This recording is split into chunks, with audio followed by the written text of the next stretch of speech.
انسان کے حصے میں جو سب سے بڑی خوش نصیبی آئی ہے وہ اللہ کی چاہت کی ہے۔ فرشتہ کہہ رہا تھا اللہ کی چاہت۔ لائم وغیرہ نے یونیورسٹی میں خدا کے نام سے ٹرسٹ فنڈ قائم کر لیا تھا۔ اسکول کے بچے اسے سپورٹس ایونٹس پر بلا رہے تھے، وہ اسے اپنے جیب خرچ سے فنڈز دے رہے تھے۔ جو اسے $2 دینے کے لیے بھی بلا رہا تھا وہ وہاں بھی جا رہی تھی۔ جو اسے $5 دے رہا تھا وہ اسے بھی کم نہیں سمجھ رہی تھی۔ ماما پاپا، فیملی، فرینڈز، یونیورسٹی فیلوز، سب جتنا دے سکتے تھے دے دیا تھا۔ سوشل میڈیا پر اسے سخت تنقید کا نشانہ بھی بنایا جا رہا تھا۔ اس کی پچھلی زندگی کا ریکارڈ ایسا رہا تھا کہ اس فنڈ ریزنگ کو سب اس کا ڈرامہ قرار دے رہے تھے۔ وہ بیمار نہیں ہے، سر کے بال صاف کروا کر بیماری کا ڈھونگ رچا رہی ہے۔ شہرت کے لیے لوگ گردنیں کٹوا دینے کے لیے تیار تھے، وہ تو پھر بیماری کا ڈھونگ رچا رہی تھی۔ چند مہینوں بعد وہ کہہ دے گی کہ میں نے کینسر کو ہرا دیا، میں اب کینسر فری ہوں۔ جو جتنا اچھا ہوتا ہے اسے اس سے کہیں زیادہ برائی ضرور ملتی ہے۔ یہ دنیا کا دستور ہے، یہ روایت ہے، یہ رواج ہے۔ بس یہ ہوگا، ہر حال میں ہوگا۔ وہ منہ توڑ جواب دینے والوں میں سے تھی، لیکن اب اس نے خاموشی اپنا لی تھی۔ وہ جتنا سچا ہوتا چلا جاتا ہے وہ اتنا ہی خاموش بھی ہوتا چلا جاتا ہے۔ وہ وضاحتوں سے خود کو محفوظ کر لیتا ہے۔ وہ بھی وضاحتوں سے کنارہ کش ہو چکی تھی، کیونکہ ظاہر ہے کہ وہ اپنی زبان بھی انویسٹ کر چکی تھی، کلام اور بد کلامی بھی۔ اسے دلیلیں نہیں دینی تھی، بحث نہیں کرنی تھی۔ وہ بہت تکلیف میں بھی ہوتی تھی تو ٹیم کو ہاں کہہ دیتی تھی۔ کسی تقریب، ایونٹ یا انٹرویو کے دوران اس کا سر چکراتا تھا، تب بھی وہ صبر کا مظاہرہ کرتی تھی۔ اس کا جسم گر جانے کو ہوتا تھا تو بھی۔ اسے فنڈز دیے جا رہے تھے، وہ اٹھ کر چلی نہیں جانا چاہتی تھی۔ کم ہمتی، کمزوری، بہانے، یہ سب بھی اس نے انویسٹ کر دیے تھے۔ اسے وقت کی چھوٹ دی جاتی تھی، لیکن وہ وقت کی پابندی کرنا مناسب سمجھتی تھی۔ تمہارے پاپا کہتے ہیں میں نے ساری زندگی میں اتنا کام نہیں کیا جتنا اب تم کر رہی ہو۔ ماما حیران تھی، اسے فرشتے کی بات یاد آ گئی تھی۔ تم خود بھی نہیں جانتی کہ تم کیا کچھ کر سکتی ہو۔ تم نے خود کو کھوجا ہی نہیں تھا۔ اب وہ خود کو تلاش رہی تھی، دکھ اور سکھ کے ساتھ، بیماری اور تندرستی میں۔ موت اتنا اجنبی لفظ نہیں ہے جتنا انچاہا ہے۔ ہم اسے جانتے ہیں لیکن صرف دوسروں سے۔ ہم کبھی بھی اسے خود پر رکھ کر نہیں جانتے۔ یہ ایسا سبق ہے جسے صرف حقیقت کے طور پر پڑھایا جاتا ہے، جبکہ اسے تو ایک نئے سفر کی حقیقت بیانی کے طور پر پڑھایا جانا چاہیے۔ ایک ایسا سفر جس کے آگے اور بھی سفر ہے۔ ہم سفر پر جانے والوں، منزل کی طرف بڑھ جانے والوں کو ڈرا کیسے سکتے ہیں؟ اس لیے ہر انسان ڈرا ہوا ہے، اس لیے ہر انسان دنیا سے چمٹا ہوا ہے، اس لیے ہر انسان موت سے نالاں ہے۔ موت سے ناپسندیدگی جائز نہیں، ہاں، لیکن اس کے لیے کوشش اور اس کی خواہش حرام ہے۔ نیند کا دورانیہ مختصر ہو چکا تھا۔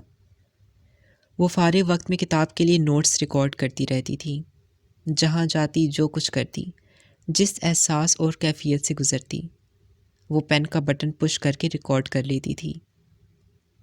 کار کی 15-20 منٹ کی ڈرائیونگ کے دوران، رات کو سونے سے 10 منٹ پہلے، صبح اٹھ کر 20-25 منٹ، بہت تھا اتنا وقت۔ وہی وقت جو موبائل چیٹ، پوسٹنگ، کمنٹنگ میں نکل جاتا تھا۔ وہ وقت جو foot massage, face massage, body massage, mani pedicure میں یوز ہوتا تھا۔ ہر دور میں انسان نے جھوٹے خدا بنائے ہیں۔ وہ ان کے ساتھ وقت گزارتا ہے، انہیں پوچھتا ہے، ان سے دل لگاتا ہے، ان کی ستائش کرتا ہے، ان سے طلب کرتا ہے۔ اس دور کے جھوٹے خداؤں میں سے چند کے نام Facebook, Instagram, Twitter, comments, mobile, fashion, beauty, دکھاوا ہے۔ انسان یہ ماننے کے لیے تیار ہی نہیں ہے کہ انہیں اس نے خدا بنا لیا ہے۔ غفلت ایسی ہی بیماری ہوتی ہے، یہ حقیقت تک پہنچنے ہی نہیں دیتی اور نقصان تک لے جاتی ہے۔ انسان جن چیزوں کو حیات سمجھتا رہتا ہے وہ چیزیں حقیقی حیات سے حیات کھینچ کر لے جاتی ہیں۔ انسان اس غلط فہمی کا شکار ہے کہ وہ بس ایک بار مرتا ہے، جبکہ ایسی سب چیزوں کے ہاتھوں وہ لاکھوں کروڑوں بار مرتا ہے۔ اپنی زندگی کے لمحوں کا گلا گھونٹ کر وہ کتنی ہی بار مرتا ہے۔ اس کے وائس نوٹس پیپر پر لکھے ہوئے اسے مل جاتے تھے، وہ انہیں ایڈٹ کر لیتی تھی۔ اس کی زندگی کی کتاب کا ایک باب تیار ہو چکا تھا۔ اس پہلے باب میں اس کی بیماری سے پہلے کی زندگی کا احوال درج تھا۔ 24 سال کی زندگی اور بس ایک باب، کیونکہ اس میں ایسا کچھ تھا ہی نہیں کہ وہ پوری کتاب بنتا۔ زندگی کا وہ حصہ جب وہ زندہ تو تھی لیکن خدا یعنی درست سمت نہیں تھی، جب اس کی روٹین صرف دکھاوا، بیوٹی، ڈریس اور پیسہ تھی۔ بھلا یہ چیزیں بھی کسی کو سانسیں دے سکتی ہیں؟ بھلا ان کے ساتھ بھی کسی نے کتاب الحیات لکھی ہے؟ اللہ کے ساتھ میری تجارت ٹھیک جا رہی ہے؟ خدا نے ایک دن فرشتے سے پوچھا۔ ہاں، اور اب تمہیں سب سے خاص چیز انویسٹ کرنی ہے۔ اچھا، وہ کیا؟ یقین، ام الیقین۔ Next article. زندگی ایک سفر ہے، اللہ کی پہچان کا سفر۔ انسان کمزور اتنا نہیں ہے جتنا شاکی ہے، وہ ہارتا جلدی نہیں ہے جتنی جلدی ہار ماننا شروع کر دیتا ہے۔ دنیا کی بد نصیبی کی ایک وجہ یہ بھی ہے کہ اس نے زندگی کو ہندسوں میں قید کر لیا ہے۔ 1 سال، 2 گھنٹے، 5 منٹ، 20 سیکنڈ، ہر چیز ٹک ٹک پر آ گئی ہے۔ اسی ٹک ٹک نے انسان کو بے صبرا بنا دیا ہے۔ مشکلوں، مصیبتوں، دعاؤں کی قبولیت، معجزوں کی رہنمائی کو بھی سیکنڈز کا ہی الٹیمیٹم دیا جاتا ہے۔ انسان نے جب سے اپنی گھڑی بنائی ہے وہ اللہ کی گھڑی سے وقت دیکھنا بھول گیا ہے۔ پھر اس نے اپنی انا کو اتنا بلند کر لیا کہ اس نے اس ٹائمر کو خاطر میں لانا ہی چھوڑ دیا۔ بھلا اللہ کی ٹائمنگ بھی کوئی ٹائمنگ ہے؟ سب وہ ہے جو انسان پلان کرتا ہے، درست وقت وہ ہے جو انسان طے کرتا ہے۔ ابھی انسان کا اختیار زمین اور چاند ستاروں پر نہیں، ورنہ وہ نظام جہاں کو بتائے گا کہ رات کا وقت اور دورانیہ کیا اور کتنا ہونا چاہیے اور دن کا کتنا، فصل کیسی ہوگی اور باغات کس رنگ کے ہوں گے، ہوا کس کس طرح سے چلے گی اور کہاں بند ہو جائے گی۔ انسان، اسے اپنے اختیار پر اتنا مان ہونے لگا ہے کہ اس نے حقیقی اختیار والے کو رد کرنا شروع کر دیا ہے۔ انسان، اسے اپنی نقص پروف پلاننگ پر اتنا اعتبار ہے کہ اس حقیقی پلانر پر پکا شک ہو چکا ہے۔ اس بیماری سے لڑتے ہوئے اسے پورے 18 مہینے ہو چکے تھے۔ اب اکثر وہ خود بھی بھول جاتی تھی کہ وہ کبھی ہاسپٹل سے باہر بھی زندگی گزارتی رہی ہے۔ اس نے کبھی کھلا آسمان اور زمین دیکھی ہے۔ ماں رونے لگتی تھی، پاپا کا دل بند ہونے لگتا تھا، لیکن پھر ہدا کی حالت سنبھل جاتی تھی، وہ اٹھ کر کھڑی ہو جاتی تھی۔ موت کا آنا اٹل ہے، اس کا ہونا اٹل ہے۔ اگر زندگی کی مدت بڑھائی نہ جا سکتی تو اللہ درازی عمر کی دعا کرنے کے لیے کیوں کہتا؟ اگر عمر پر کوئی چیز اثر انداز نہ ہوتی تو قرآن یہ کیوں کہتا ہے کہ اچھے اعمال انسان کی عمر میں برکت کا باعث ہیں؟ زندگی و موت جس کے حکم سے قائم ہوتی ہے وہ اس کے حکم سے ہی تبدیل بھی ہوتی ہے۔ دعاؤں کی خیر اس کے ساتھ رہی تھی، یقیناً وہ جانتی تھی کہ اسے کہا گیا تھا کہ وہ بمشکل 7-8 مہینے زندہ رہے گی، اور وہ 18 مہینے زندہ رہ چکی تھی۔ لیکن اگر وہ ٹریٹمنٹ شروع نہ کرواتی، ہمت سے کام نہ لیتی، تو آج کہانی مختلف ہوتی۔ ہم اپنی زندگیوں کی کہانیوں کے واقعات بدل سکتے ہیں۔ انسان کے اختیارات محدود ہو سکتے ہیں، لیکن اس کی کوشش کبھی محدود نہیں ہوتی۔ کس نے کہا بیمار ہمیشہ بیمار رہے گا؟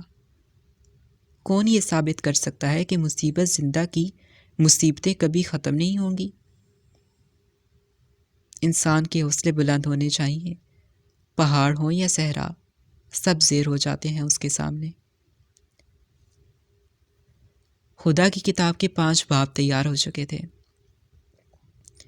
اسے اپنی زندگی میں ہی شائع کروا لو۔ ایک بار ہدا کی فرینڈ کے منہ سے نکل گیا تھا۔ ہدا اداسی سے ہنستی تھی، فرینڈ شرمندہ تھی، لیکن ہدا جانتی تھی کہ اس میں اس کی فرینڈ کا نہیں، اس اعتقاد کا قصور ہے جس نے سب کو یقین دلا دیا تھا کہ وہ زیادہ دیر تک زندہ نہیں رہے گی۔ اس کی ظاہری حالت ایسی ہو چکی تھی کہ اسے دیکھ کر کسی کے منہ سے بھی اوہ نکل جاتا تھا۔ کبھی کبھی وہ سہارا لے کر چلتی تھی۔ ایک اور فرینڈ نے اس کے ساتھ سیلفی لی اور اسے پوسٹ کر دیا۔ وہ کچھ ایسے وائرل ہوئی کہ چند دنوں بعد ہدا کی موت کی جھوٹی خبر یہاں وہاں پھیل گئی۔ تصویر میں اس کی کنڈیشن کو دیکھ کر کوئی بھی یقین کر سکتا تھا کہ وہ مر چکی ہے، جبکہ وہ زندہ تھی۔ وہ ہنستی، وہ رو دی۔ مر چکی ہدا نے اپنے لیے افسوس کی فون کالز سنی، لوگوں کو بتایا کہ ابھی وہ زندہ ہے، ایسے یا ویسے ابھی وہ زندہ ہے۔ انہیں سمجھایا کہ فی الحال اس کا تو مرنے کا کوئی ارادہ نہیں ہے۔ ہاں اگر رات کو بستر پر سونے کے لیے آنکھیں موندے اس نے محسوس کیا کہ جب کوئی انسان مرتا ہے تو دنیا والوں کے لیے وہ شاید بس ایک خبر ہوتی ہے، چند دنوں کا افسوس، چند دنوں کی یاد، چند دنوں کی اداسی، بس۔ کتنی عجیب بات ہے، جو چلا جاتا ہے اسے پیچھے والے بھلا دیتے ہیں، جو آگے چلا جاتا ہے وہ پیچھے والوں کو بھول جاتا ہے۔ اینڈ میں سب بھول جانا ہی ہے تو پھر اتنا واویلا کس چیز کا ہے؟ جو آگے بھیج دیتا ہے دنیا میں وہ تب بھی یاد رکھتا ہے، وہ اپنے پاس بلا لیتا ہے وہ تب بھی یاد رکھتا ہے۔ خدا، پھر سارا واویلا کسی اور پر کیوں ہے؟ یہاں وہاں کا کیوں ہے؟ کونگو میں ہاسپٹل کی بلڈنگ بھی تیار ہو رہی تھی، اسے وہاں بلایا جا رہا تھا، لیکن وہ فی الحال ٹریول نہیں کر سکتی تھی۔ اس کی سالگرہ آ رہی تھی اور اسے دعوت دی جا رہی تھی کہ وہ بچوں کے ساتھ آ کر منائے۔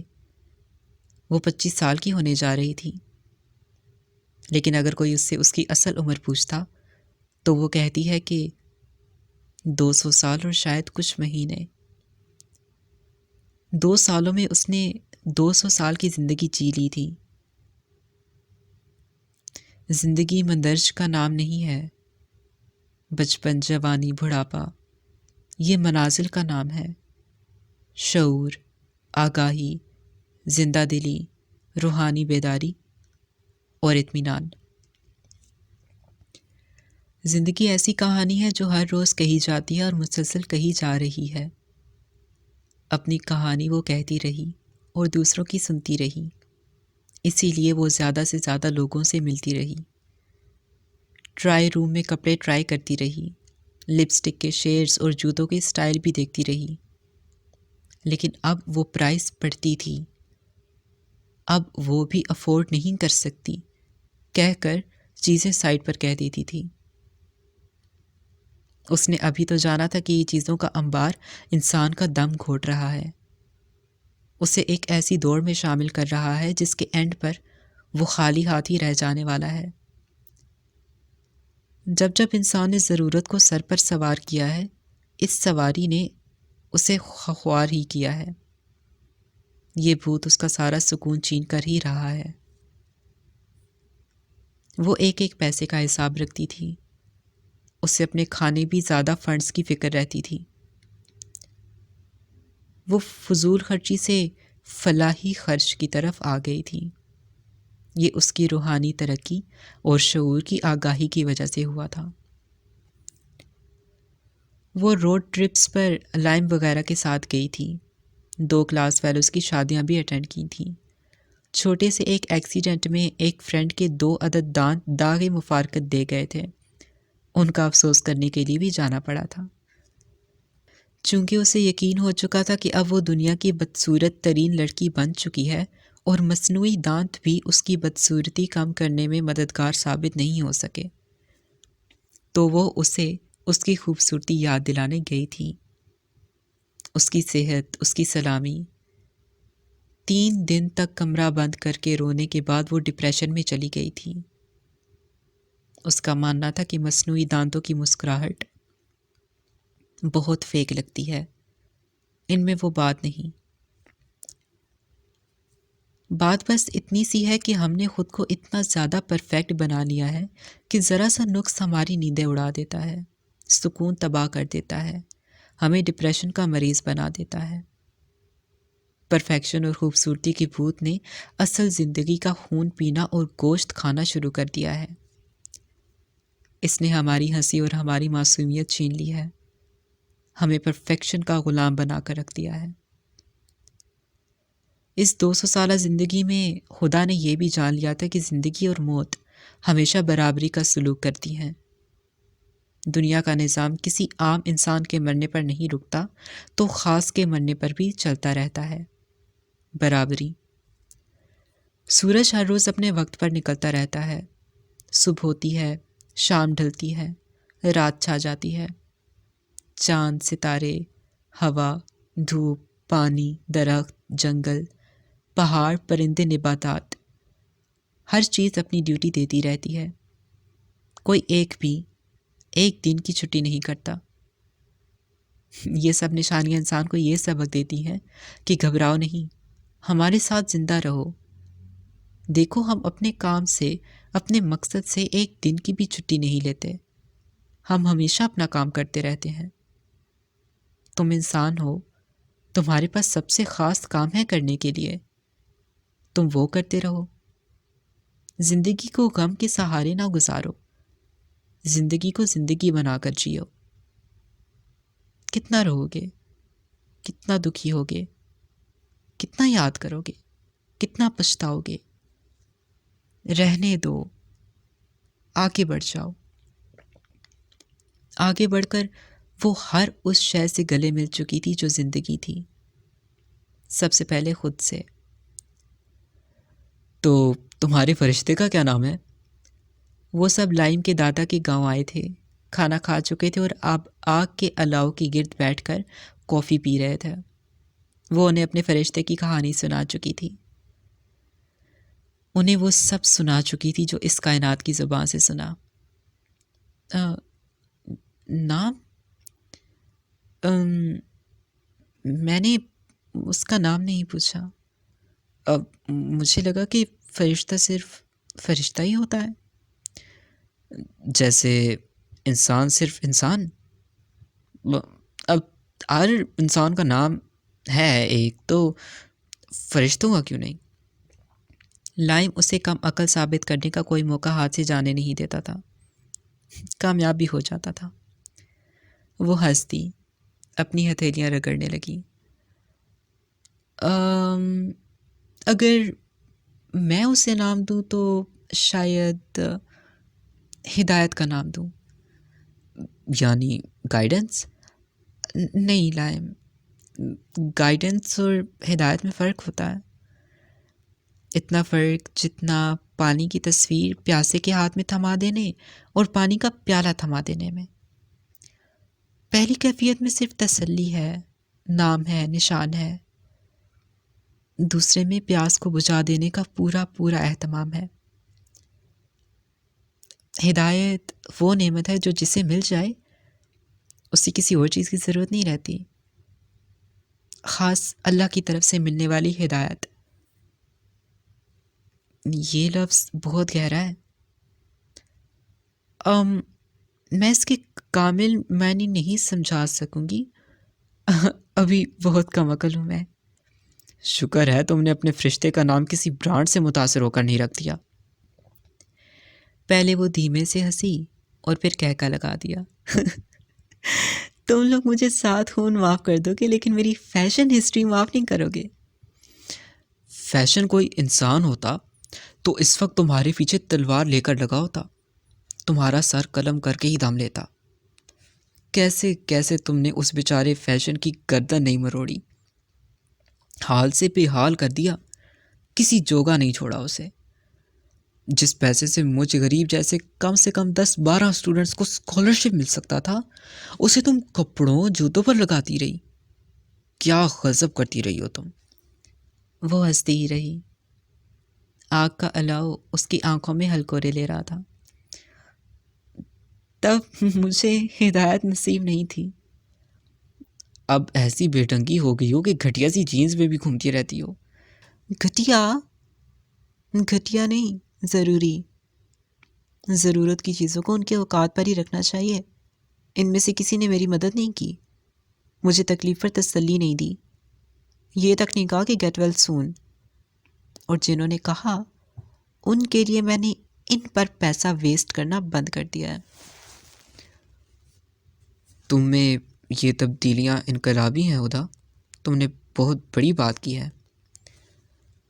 انقلاب انسان کے اندر ہی ہوتا ہے لیکن ہم اس کا مول نہیں پاتے، اس کا سر قلم کر دیتے ہیں۔ تمہارا فرشتہ کمال ہے، اس نے تمہیں لاجواب باتیں سکھائی ہیں۔ بہت خوب۔ سب سر ہلا رہے تھے۔ ہاں، میرا فرشتہ، ہمارے فرشتے۔ یہ تو آج کا رواج ہے کہ VVIP لوگوں کو جان کی حفاظت کے لیے گارڈز رکھنے پڑتے ہیں، جبکہ یہ انسان کے زمین پر آنے سے پہلے کا واقعہ ہے کہ اس کے ساتھ فرشتوں کو گارڈ کیا گیا ہے۔ کتنی بڑی لگژری حاصل ہے ہر انسان کو۔ اللہ کے لیے ہر انسان VVIP ہے، اس سے بھی پہلے کہ وہ انسان کوئی عہدہ کمائے، کسی کمال کو پہنچے۔ 2 سال 2 ہفتے گزر چکے ہیں۔ ڈاکٹرز مایوس نہیں تھے لیکن رپورٹس، نتائج، جسم، ری ایکشن، ان کا کسی چیز پر بس نہیں تھا۔ اتنا کچھ جان کر بھی تو کوئی کچھ نہیں جانتا تھا۔ مما پاپا دونوں انہونی کی سولی پر لٹکے رہتے تھے۔ جہاں وہ بدلی تھی تو پیچھے وہ بھی نہیں رہے تھے۔ انہوں نے کوئی ایسی ترکیب نہیں چھوڑی تھی جو ان کی اولاد کی جان بچا سکتی۔ دنیا کے بازار میں ایک زندگی ہی تو نہیں بکتی، یہ عدل بدل سے نہیں ملتی اور نہ ہی تلاش سے، یہ معجزہ صرف اوپر سے ہوتا ہے۔ 2 سال 1 مہینہ گزر چکا ہے۔ امید، یہ ایک ہری بھری شاہراہ ہے، لیکن یہی امید جب نا امیدی میں بدلتی ہے تو تیز دھاری تلوار میں بدل جاتی ہے، کاٹ کر ٹکڑے ٹکڑے کر کے رکھ دیتی ہے۔ بیمار صرف بیماری ہی تو نہیں جھیلتا، اس کے ساتھ آنے والے ہزاروں خدشے، خوف، بدلتے انسانی رویے، بے بسی، ذہنی دباؤ بھی جھیلتا ہے۔ ایک جسم سے، ایک دماغ سے، ایک روح سے، وہ 3 محاذوں پر اکیلا لڑ رہا ہوتا ہے۔ اس کے تینوں محاذ کمزور پڑنے لگے تھے۔ ہدا، وہ پھر سے روتی تھی۔